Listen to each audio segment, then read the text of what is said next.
de huesos, habló de una descomposición general y de alguna manera para liberar a las urgencias de tanta gente y para que el enfermo supiera si realmente, muchas veces no debieron acertar, si realmente estaba enfermo, tenía síntomas que podrían ser de gripe.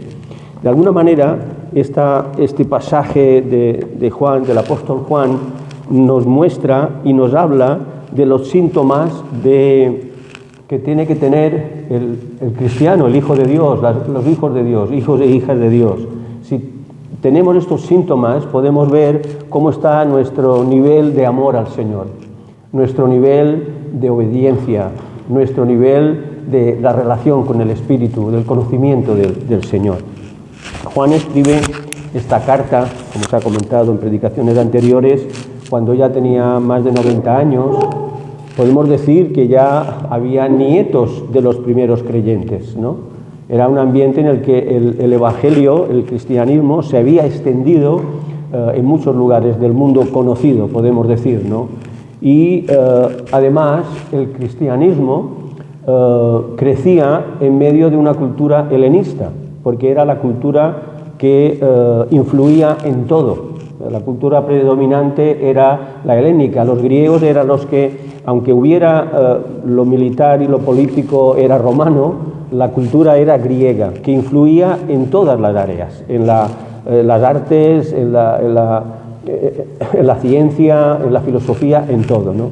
Y siempre ha sido esta situación. La cultura siempre ha intentado o ha influido o influye en la fe, de alguna manera, ¿no? Claro que sabemos que no tenemos que dejarnos, porque la cultura intenta apropiarse de la fe muchas veces, y si no, al menos conformarla. Si no puede influirla y apropiarse de ella, intenta darle una forma, quizá descafeinada, intenta quitarle valores, intenta disminuirla. Porque la palabra mismo lo dice, que tenemos que estar en el mundo. No estamos en Marte, ¿verdad? Tenemos que estar en el mundo, pero no ser del mundo. Esa es la diferencia. Eso es lo que nos diferencia. En los primeros versículos Juan resalta que Jesucristo es el Verbo hecho carne. Me refiero en los primeros versículos del capítulo 1, ¿verdad? Cuán importante es. Qué énfasis puso el apóstol Juan en esto, que el Verbo es Jesucristo y Jesucristo es Dios y Dios es el Verbo hecho carne. Todo gira en torno a esta verdad, a esta realidad. Y además, él afirma, como testigo fiel y que estaba al lado de Jesucristo, literalmente, no solo espiritualmente, él lo vio, dice el mismo Juan, él lo vio, él lo oyó y él lo palpó. Qué hermoso, ¿verdad? Él pudo estar con su cabeza reclinada sobre el hombro del Maestro. Él vio, él oyó, él tocó al Señor. Y nosotros también podemos hacerlo. Podemos verle si queremos verle. Podemos escucharle si queremos oírle de verdad. Y podemos tocarle a través del Espíritu. Podemos estar cerca de él. La otra parte de ese capítulo que sigue del 1 nos muestra cómo hay una lucha constante entre la luz y la oscuridad, ¿no? Y cómo la luz vence a la oscuridad. Eso debería ser algo que el creyente debería tener siempre presente. La luz vencerá a la oscuridad. No quiere decir que no habrá lucha, que no habrá ataques, que no habrá momentos en los que parecerá que prevalecerá las tinieblas. No, eso pasará y pasa. Y pasará hasta que Dios venga a buscar a su iglesia. Pero la luz prevalecerá, porque la luz ha llegado y la luz de Cristo nada podrá apagarla. Esa es una realidad que el creyente tenemos que vivir con esas dos enfoques. La luz es más poderosa que las tinieblas, por supuesto, pero no significa que las tinieblas no sigan atacándonos de mil maneras y de mil estrategias. Esa es la realidad que tenemos que tener los creyentes, los hombres y mujeres que por gracia hemos recibido a Cristo. La realidad de que la luz prevalecerá, no nos tiene que haber ninguna duda. Acababa hasta el versículo 2, el capítulo 2 del 2 al 2, que nos habla de que tenemos un abogado infalible. Predicaba Ricardo y hacía énfasis en que tenemos alguien que nos defiende ante el Señor. Algo muy importante también. No estamos solos. Imagínense, estuviéramos solos ante las tinieblas, ante el enemigo, estaríamos perdidos, no duraríamos ni un segundo. No, lo que nos hace fuertes, lo que nos permite luchar y mantenernos es esa luz y ese abogado que es Jesucristo, que media entre Dios Padre y nosotros. Juan sobre todo quiere resaltar, en el pasaje que quiero compartir con ustedes, Juan quiere sobre todo resaltar la misericordia de Dios y también otro de sus atributos importantes, que es el amor. El amor es lo que Jesucristo quiso mostrarnos, que lo que nos salvaba era el amor y su misericordia.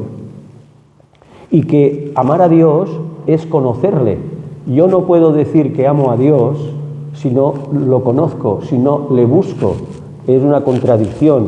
Para yo poder decir y decirme a mí mismo, quizá esta es una de los síntomas, que Dios te amo, y se lo decimos nosotros, por activa y por pasiva, de una manera audible o en nuestros pensamientos, Dios, yo te amo.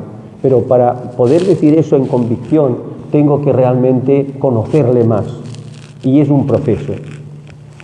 El apóstol nos lleva a reflexionar y a que evaluemos nuestro amor. Ponía este ejemplo de las autoridades sanitarias que invitaban a que mírate a ver qué síntomas tienes y sabrás si tienes la gripe o no. Y yo, usando esa figura, yo pienso que el apóstol de alguna manera en sus cartas, que eran cartas que enviaba a todas las iglesias, no pone destinatario como sabemos, se supone que eran cartas que se llaman generales, que eran para que las recibieran todas las iglesias y pudieran escuchar lo que el apóstol, el viejo y mayor apóstol, les decía, les compartía, para que ellos supieran lo que el Espíritu Santo inspiraba a Juan. Esos tres síntomas que de alguna manera señala Juan son una, conocer y obedecer, conocimiento y obediencia. Yo tengo que conocer a Dios y le conoceré más cada día si obedezco. No habrá un conocimiento real.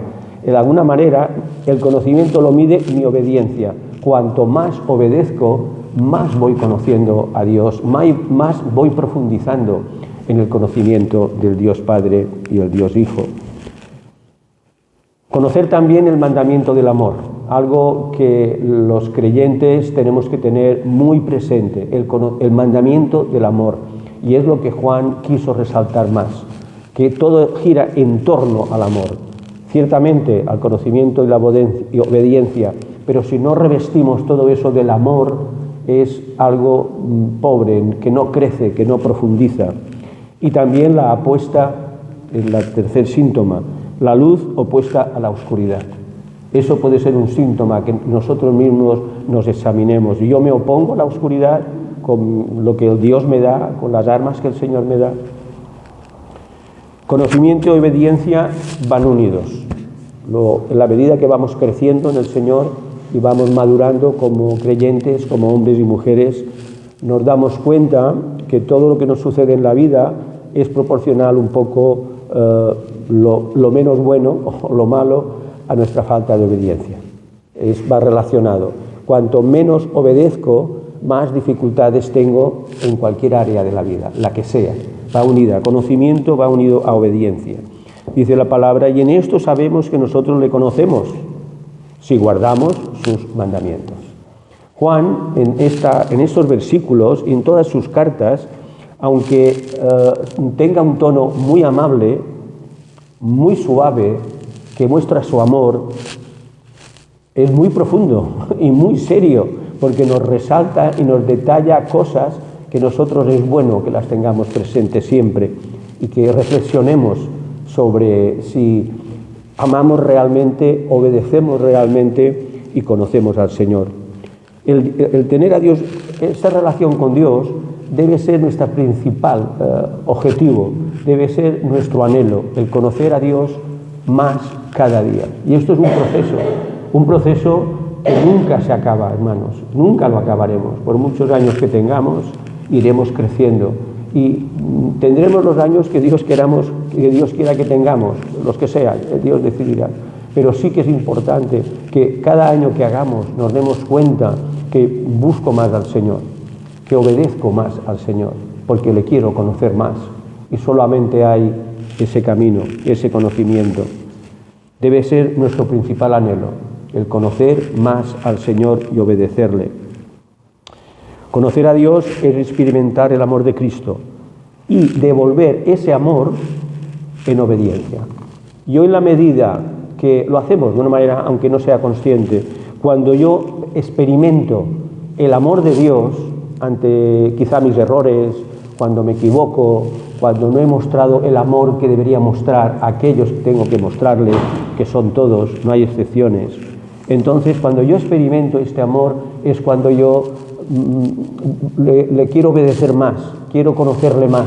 Es una reacción, porque Dios quiere que sea así y ha puesto el Espíritu en nuestra vida, en nuestro corazón, para que reaccionemos. Cuando sentimos el amor de Jesucristo, nosotros reaccionamos intentando conocer más al Padre y conocer más al Señor y obedecerle. Dice ese versículo que quiero citarles de Juan 14, del 15 al 17. Respondió Jesús y le dijo: el que me ama, mi palabra guardará, y mi Padre le amará, y vendremos a él y haremos morada con él. Qué precioso, ¿verdad? El que me ama, mi palabra guardará, mi Padre le amará, y vendremos a él y haremos morada con él. Y eso hacemos. Aquellos hombres y mujeres que hemos recibido al Señor por gracia y que le hemos recibido como Señor, tenemos ese proceso. En la medida que amamos su palabra y la guardamos, el Padre nos ama y viene junto al Hijo a hacer morada en nosotros. La verdad es la base de la obediencia a las leyes de Dios. Esa es la realidad. Y nuestra relación con Él. Cada día conoce más. Cuanto más conozco al Señor, más va creciendo esa realidad en mi vida y más va cambiando mi carácter. Y es un proceso también de mi voluntad. Ese proceso se debe al amor de Dios, a la misericordia de Dios, al Espíritu que está en nosotros y a mi voluntad de realmente hacerlo. Porque el Señor nos ha hecho libres, no nos obliga. A veces quisiéramos que nos obligara, ¿verdad?, para no cometer errores, pero el Señor nos ha dado la voluntad para que la ejercitemos y la ejerzamos en la línea que es bueno para nuestra vida y como muestra de obediencia al Señor. El que dice yo le conozco y no guarda sus mandamientos, el tal es mentiroso y la verdad no está en él. La palabra mentiroso es muy fuerte. Puedes suavizarla de la manera que lo dice Juan, pero está diciendo, cuando yo digo que amo al Señor y no cumplo sus mandamientos, estoy siendo un mentiroso. Es fuerte, es algo muy fuerte. Y ese puede ser un síntoma. Y la verdad no está en él. Juan también, tenemos que situarnos en el contexto, estaba escribiendo estas cartas en medio de la influencia de la cultura. Por eso les citaba yo la cultura, que es importante que conozcamos la cultura en cuanto a que veamos qué influencia y cómo influye en nosotros y en nuestra fe y en la fe en general. Era una cultura que estaba muy motivada por las novedades, por lo místico. Los griegos buscaban a Dios, en plural, buscaban a dioses, buscaban experiencias místicas, buscaban ceremonias, buscaban el mundo espiritual, les atraía mucho, pero no el mundo real del Dios único y verdadero, el Dios al que hay que obedecer y amar. No, ese Dios no les interesaba. Ellos querían un Dios que les llevara a experiencias, a exaltar las emociones, los sentimientos. No, ese no es el Dios que Juan les estaba hablando. Y el pueblo helénico, la cultura, y también hoy tenemos una situación parecida, ¿no? La sociedad busca experiencias de todo tipo, lo que sea. Puedes hablarle de cualquier cosa y si le parece llamativo o le parece que tiene una connotación mística o espiritual, lo va a escuchar. Pero cuando le hablas de un Dios de amor, un Dios justo, un Dios verdadero, un Dios que ama a los que le aman y le obedecen, ese Dios no interesa. Porque es un Dios que compromete. Y solamente conocemos a Dios por su revelación y por la obediencia. Para conocer a Dios es cuando Dios se nos revela, cuando Dios nos llama, cuando Jesucristo toca tu puerta y tú le abres porque sabes que es la única salida quizá que tengas y le dices, entra Señor, y le pides perdón. Y la obediencia a continuación. Seguir a Cristo es un gran privilegio.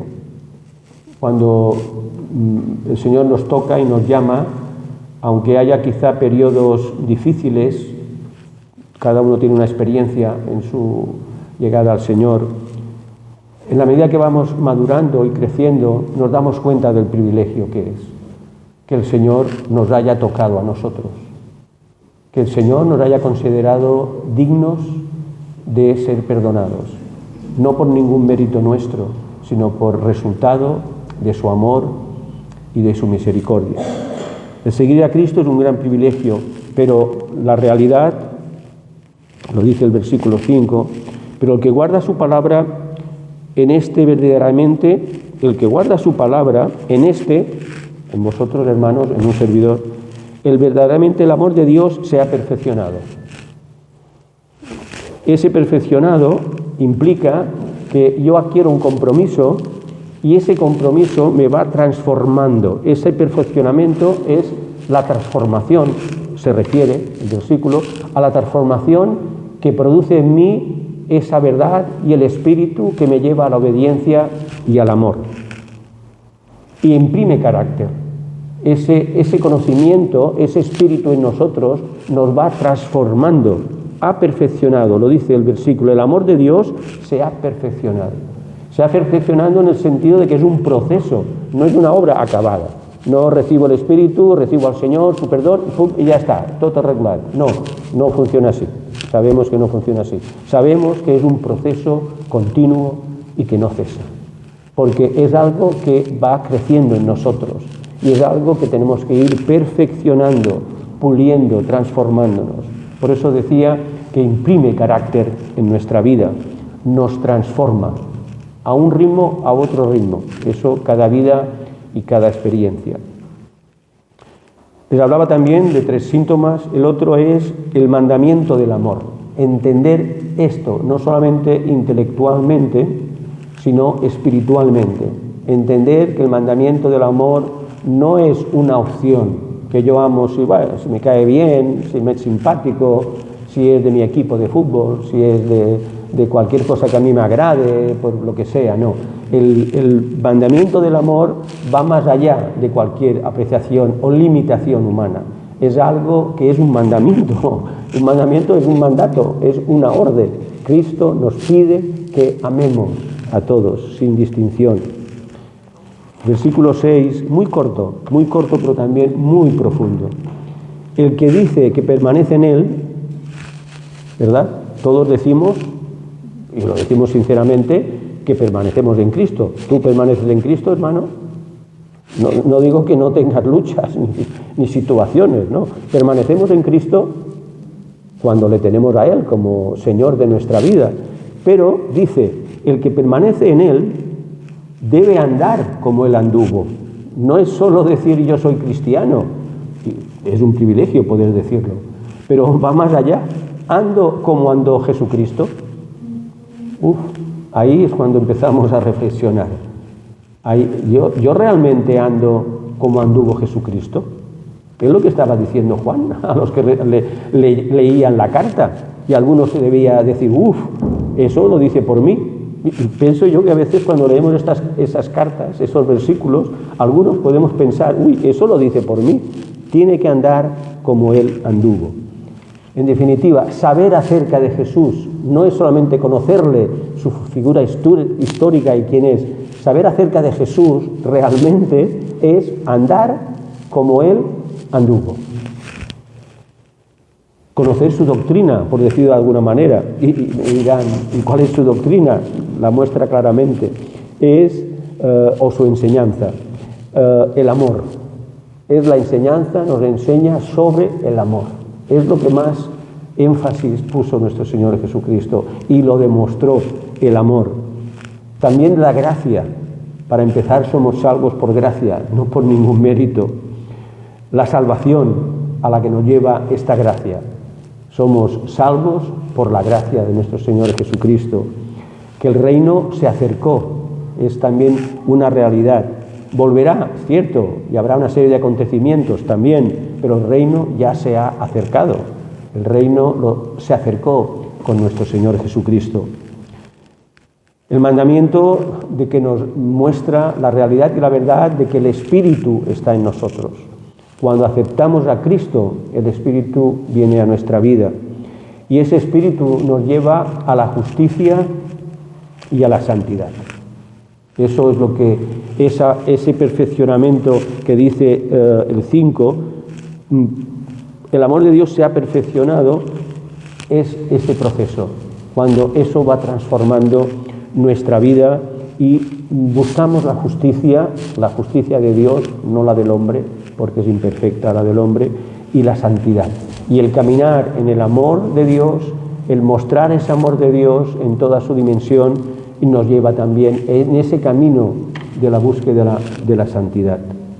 Y acaba el versículo, Él debe andar como Él anduvo, pero si andamos de otra manera, entonces no coincide lo que decimos con lo que hacemos. Oísteis que fue dicho. Recordáis, no lo voy a leer por lo extenso, las bienaventuranzas en Mateo 5, cómo empieza el versículo 1, que nos muestra que dice que Jesucristo se reunió con sus discípulos y ascendió a un lugar retirado para hablar con ellos. Evidentemente, la intención del Señor Jesucristo era mostrar una enseñanza importante, no solamente para los discípulos que le seguían, sino también para que ellos a la vez la transmitieran, como así hicieron, y luego se relatan las bienaventuranzas. Y dice Jesucristo se reunió con los discípulos en el versículo 1 y luego empezó a mostrar y a proclamar las bienaventuranzas.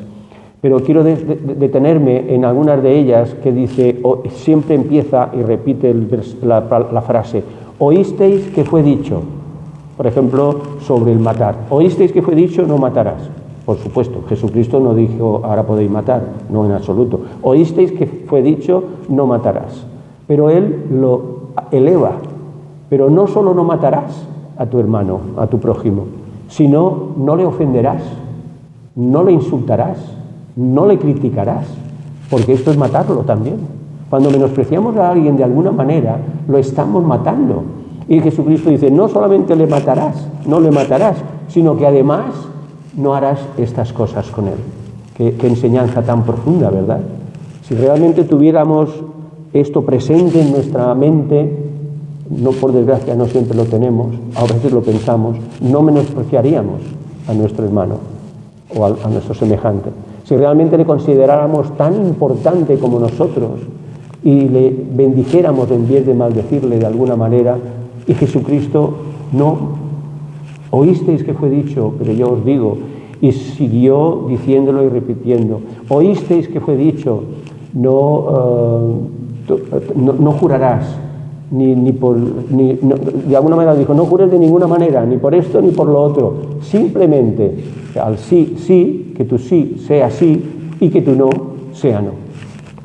Pero cuando llegó a lo de amarás sobre todas las cosas, amarás al que te da, no te ama a ti, tú le amarás más a todos. Eso le costó mucho Quiero leer, pretendo recordar las cosas, hermanos, los que me conocen lo saben, pero yo envidio a los que dicen tengo mala memoria, porque yo sencillamente no tengo memoria, que es mucho peor. Me conformaría con tener algo de memoria, mala memoria. El amor hacia los enemigos. Oísteis que fue dicho, ojo por ojo y diente por diente. De todo lo demás que impactó a los judíos, que eran la mayoría de los que escuchaban, bueno, les impactó. Pero oísteis que fue dicho, sí que no quisieron aplicarlo, porque iba en contra de la enseñanza que recibía un judío. Ojo por ojo y diente por diente. Pero yo os digo, no resistas al que es malo. Antes, a cualquiera que te hiera la mejilla derecha, vuélvele también la otra. Y siguió relatando lo que debían hacer. El mandamiento del amor, que lo cambia todo, que lo transforma todo y que es lo que necesita el mundo, la sociedad. Si en algún momento queremos y logramos que el mundo se ame, acabará todo conflicto, toda pelea, toda situación. Y hablo del amor empezando desde mi círculo más íntimo, mi familia, claro, y esa onda tiene que irse ampliando a mis amigos, a mis conocidos, a mis hermanos en la fe, sobre todo. ¿Hay amor entre los hermanos en la fe? Debería haberlo. Y si esa onda se va expandiendo, será capaz de transformar y cambiar todo. Amados, dice el versículo 7, en el texto que usamos nosotros, es hermanos, pero el texto original del versículo 7 es amados, según dicen los estudiosos. La palabra original que se usaba era amados. Amados, no os escribo este mandamiento nuevo, sino el mandamiento antiguo que habéis tenido desde el principio. Era una manera de todas las corrientes que surgían en aquellos momentos doctrinales con distintas teorías y distintos enfoques que ya sucedían en aquella época. Juan quiere aclarar, no hay ningún mandamiento nuevo que Jesucristo enseñó ni que yo os enseñe, no, es el mismo mandamiento. No, la ley moral que Dios revelada en el Antiguo Testamento y en el Nuevo fue confirmada por Jesucristo. Lo que hizo Jesucristo fue confirmarla y revestirla del amor. Este mandamiento antiguo es la palabra que habéis oído desde el principio. Yo no cambio nada, Juan quería recordarles. Yo lo que lo revisto del amor, del perfecto amor de Dios, del profundo amor de Dios y de su misericordia. Jesucristo de alguna manera elevó el listón y Juan quería que esa verdad, ese mandamiento del amor que se estaba diluyendo y se estaba perdiendo por muchas cosas, por muchas influencias, por muchas situaciones, que esto no sucediera. Y hoy también estamos en la misma situación. Tenemos que pedirle al Señor que nos ayude y que nos utilice para mostrar que el Evangelio lo que trae es la salvación y también el amor, el profundo amor de Jesucristo y de Dios para su creación. El Evangelio es el Evangelio del amor. Y Jesús lo dio a sus discípulos para que esto lo transmitieran a todas las iglesias, a todo el mundo, en todo lugar, para que ese Evangelio del amor nosotros lo encarnáramos en nuestra vida y en nuestra iglesia. Y Juan lo reafirma y lo recuerda. Es una de las intenciones de Juan, recordar que lo que realmente tiene que hacer el creyente es obedecer, por supuesto, conocer más al Señor cada día, obedecerle, pero también amar a todos, sin excepción. El otro síntoma es que la luz se opone a la oscuridad. Esto es una realidad que tenemos que tener presente y en medio de la incertidumbre por todos los acontecimientos que suceden, tenemos que tener la fe y la convicción de que la luz es más poderosa que las tinieblas y que las tinieblas, porque Dios lo ha dicho y Jesucristo lo confirmó, no prevalecerán, lo dice la palabra, no prevalecerán las tinieblas. Habrá oposición, habrá inconvenientes, habrá todo tipo de situaciones como hay en el mundo terribles, pero no prevalecerán. Sin embargo, dice el versículo 8, os escribo un mandamiento nuevo. De alguna manera estaba diciendo, no, yo no he cambiado nada, yo no he cambiado la ley, estaba diciendo. Sobre todo quizá para los judaizantes que intentaban volver otra vez al judaísmo, también existe hoy. Sin embargo, os escribo un mandamiento nuevo, que es verdadero en él y en vosotros. Vosotros encarnáis el amor de Cristo. Nosotros tenemos, porque yo he pensado a veces, ¿por qué Dios no pidió a los ángeles que trajeran la salvación, hicieran el trabajo? ¿Por qué Cristo no llamó a los ángeles? Ellos son perfectos, lo hubieran hecho quizá mejor que nosotros, pero no. Jesucristo quiso que lo hiciéramos tú y yo, hermanos. Eligió a 12 hombres normales, con errores, con problemas, como muchos de nosotros, porque quiso que fueran sus discípulos. Y nosotros somos esos discípulos ahora. Somos nosotros los que tenemos que llevar el Evangelio, la verdad, a aquellos que no la conocen. Y la tenemos que revestir del amor de Cristo. Si no, esta verdad puede llegar a ser una religiosidad, llegar a ser unas normas, y llegar a ser una manera de vivir. No, tiene que ser algo más, tiene que ser algo que muestre el amor de Cristo. Ese amor que nosotros conocemos porque lo hemos recibido y sabemos que si estamos aquí es por el amor de Cristo, tenemos que mostrarlo al mundo. Eso es lo que te puede salvar, el amor de Cristo. Sin embargo, nuevo en cuanto Jesús en este nuevo pacto cambia el legalismo por la ley del amor. El seguir a Cristo no se puede convertir en una serie de normas, de rituales, de costumbres, como a veces sucede. El seguir a Cristo tiene que ser mucho más. El ser luz, para ser luz de verdad, para proyectar esa luz de verdad que queremos al mundo, tiene que haber la verdad en nosotros. Si no, no será real, no será sincera ni profunda. Hay que cambiar el legalismo por la ley del amor. Pero la segunda parte del versículo, porque las tinieblas van pasando y la luz verdadera ya alumbra. Y es algo que tenemos que no solamente creer, sino sentir. La luz es más poderosa que las tinieblas. La luz ya alumbra, evidentemente, y esa luz lucha contra las tinieblas, contra el enemigo y contra las oposiciones y todas las cosas que bombardean al hombre y a la mujer. Sea creyente o no sea creyente, a la sociedad a veces en un sentido no le importa. Quiere influir, quiere transformar y el enemigo aprovecharse de todo esto para destruirle. El que dice, sigo con el versículo 9, el que dice que está en la luz, como nosotros decimos, espero que digamos todos, yo estoy en la luz, yo prefiero decir, yo intento mantenerme en la luz. Pero el versículo dice, el que dice, y sigue diciendo, y aborrece a su hermano, si yo digo que estoy en la luz y no quiero a mi hermano, lo odio, lo aborrezco, lo menosprecio, de alguna manera hay una contradicción. La segunda venida no es un proceso repentino. También había esta situación cuando Juan escribía, ¿no? De alguna manera había las corrientes, las enseñanzas de que Cristo volvía ya, enseguida, ¿no? De alguna manera ya vivían con esa convicción de que ya estaba a la puerta de la esquina. Pero no dramaticemos.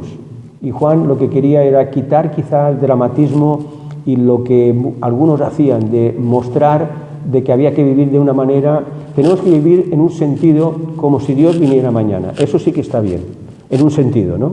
Para permanecer en la luz, para tener la convicción de que tenemos que amar y obedecer y cumplir sus mandamientos, por supuesto, pero a la vez con la seguridad y la esperanza de que vendrá cuando Él quiera que venga, no vendrá cuando nosotros digamos, ni ningún signo externo demuestre. ¿Recuerdan cuando le pidieron a Jesucristo cuándo sería el día? Lo que contestó Él, Jesucristo, Dios, el Hijo de Dios. Dijo, no, eso solamente lo sabe el Padre. Y yo pienso que de alguna manera todos esos vaticinios catastrofistas, que es lógico, porque todo lo que está sucediendo es para echarse a temblar, pero aún así será cuando Jesucristo quiera, cuando Dios Padre quiera, cuando Él quiera, vendrá y sucederá. No sabemos cuándo. Juan ve las relaciones personales en blanco o negro. No hay medio bueno o medio malo. No hay blanco o negro. Es gris. El gris no. Es o blanco o negro. El que dice que está en la luz, otro ejemplo que pone claramente, y aborrece a su hermano, está todavía en tinieblas. Este es un síntoma. Si yo tengo alguna antipatía por alguna persona, puede ser alguien cercano, puede ser alguien, y a veces suele ser, o alguien lejano, o quien sea. Si yo tengo alguna antipatía, algún rencor, algún odio por alguien, estoy todavía en tinieblas. Ese es un síntoma muy claro. El que dice que está en la luz y aborrece a su hermano, aborrecer es una palabra muy gráfica y muy completa, ¿no? Aborrecer, pero en cualquiera de sus grados, no solamente aborrecer o odiar, que podría parecer, sino tenerle manía, no quererle, no... Hay muchos grados, ¿verdad?, de aborrecimiento. No siempre es un aborrecimiento total y profundo, ¿no? Y eso es lo que dice Juan. El que dice que está en la luz y aborrece a su hermano, entonces yo cuando tengo alguna animosidad contra alguien, estoy en tinieblas. Y tengo que ser capaz de reconocerlo, porque esos síntomas me pueden ayudar a mí a cambiarlo, a examinarme, a reflexionar, que es lo que yo pienso que hacía el apóstol Juan con esos versículos, llevar llevar a aquellos que recibirían esas cartas a reflexionar y a corregir las cosas que quizá tenían que corregir. Para Juan está claro, no hay neutralidad en el amor. O amo o no amo. No hay matices, no hay matices. Y deberíamos examinarnos, o me examino, cada uno que se examine. Yo me examino. A veces lo revisto, mi falta de amor lo revisto, no, porque mira lo que me ha hecho, mira lo que es, mira, o sea, doy explicaciones por qué no amo, pero es que no hay ninguna. Si Jesucristo tuviese esos condicionamientos para amar a algunos que han cometido barbaridades, no los amaría, pero Jesucristo ama a todos, ¿verdad? Nosotros tenemos que ponernos a andar como Él anduvo, como dice el 6. El que dice que permanece en Él debe andar como Él anduvo. Ese tiene que ser nuestra regla de oro. ¿Eso Jesucristo lo haría? Bueno, yo soy imperfecto, por supuesto, pues yo tengo que intentar asemejarme, parecerme, acercarme a Él. Hay que amar y obedecer. Si no amamos, entonces odiamos de alguna de las maneras y en algún grado. O no favorecemos al prójimo, o no le ayudamos, o no le cuidamos, o no somos justos en cualquier grado de aborrecimiento que pueda haber.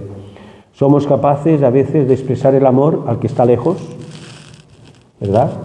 Seguro que enviamos correos o audios a gente que está muy lejos, en la otra parte del mundo, y le decimos que la amamos, y es cierto, no mentimos y tal, pero no somos capaces de amar a veces al vecino del quinto, porque es muy pesado. Se dan cuenta, ¿no?, de cómo manejamos el amor. A veces amamos a veces a quien queremos. No, pero es que el amor de Cristo no va de esto. El amor de Cristo va de amar porque Él lo manda, que amemos. Es distinto, es cambiar el chip. No amo porque me caiga bien, no, amo porque Jesucristo me ama primeramente, pero amo porque Jesucristo me pide que yo ame, como mandamiento, como parte de mi esencia de cristiano. Quiero acabar con los dos versículos justamente del texto que se ha leído, del 10 y el 11. Jesucristo nos habla de un amor muy difícil de alcanzar, seamos realistas. Este amor ideal que yo estoy hablando es una meta que tenemos que vivir para conseguirla, eso sí. Pero ese amor real, ese amor de Jesucristo a un nivel humano es difícil, es un proceso, porque Jesucristo nos habla de un amor real, no teórico. Nos habla de un amor que Él nos inspira. Ese es el amor que tenemos que intentar manifestar y dar a los demás. Nos enseña en todo el pasaje que no podemos pasar por alto a nuestros semejantes. Y nuestros semejantes no solamente son nuestros hermanos, nuestra familia. Nuestro semejante es cualquier ser humano. Porque son parte de nuestra vida. Todo ser humano es parte de tu vida, directa o indirectamente, y de tu circunstancia. No podemos excluir a nadie. Porque no, yo solamente voy a amar a estos o a aquellos. No. El amor que Dios nos pide es amar a todos nuestros semejantes, sea quien sea y bajo cualquier circunstancia. De alguna manera me llevaba a hacer unas reflexiones que me hacía a mí, y las quiero compartir con ustedes. ¿Cómo vemos a nuestros hermanos? Extiendo a las personas humanas. ¿Como prescindible? A veces en nosotros, quizá inconscientemente, valoramos a las personas de una manera prescindible o no prescindible para nuestra vida. Eso es terrible. No hay nadie que sea prescindible. Todo ser humano tiene un valor para Dios importante, grande, lo mismo que podemos valer nosotros para Él, que hemos valido mucho, porque no olvidemos que dio su vida por nosotros. Miren lo que hemos valido para el Señor, que dio a su Hijo para que muriera en la cruz y pagara el precio de nuestro pecado. ¿Pensamos que la gente es prescindible? A veces actuamos así, hermanos. No lo decimos con estas palabras. Con desprecio, hay muchas maneras de despreciar. Hay muchas maneras de despreciar, incluso de manera educada y correcta. Porque a veces pensamos que nosotros somos más. Sabemos más, tenemos más, lo que fuera más. Siempre nos comparamos con el que pensamos que tiene menos. Le menospreciamos. Con fastidio, a veces ayudamos, pero otra vez, una otra vegada, oh, qué pesado. No lo decimos, pero lo pensamos. Esto es una expresión de desamor muy grande.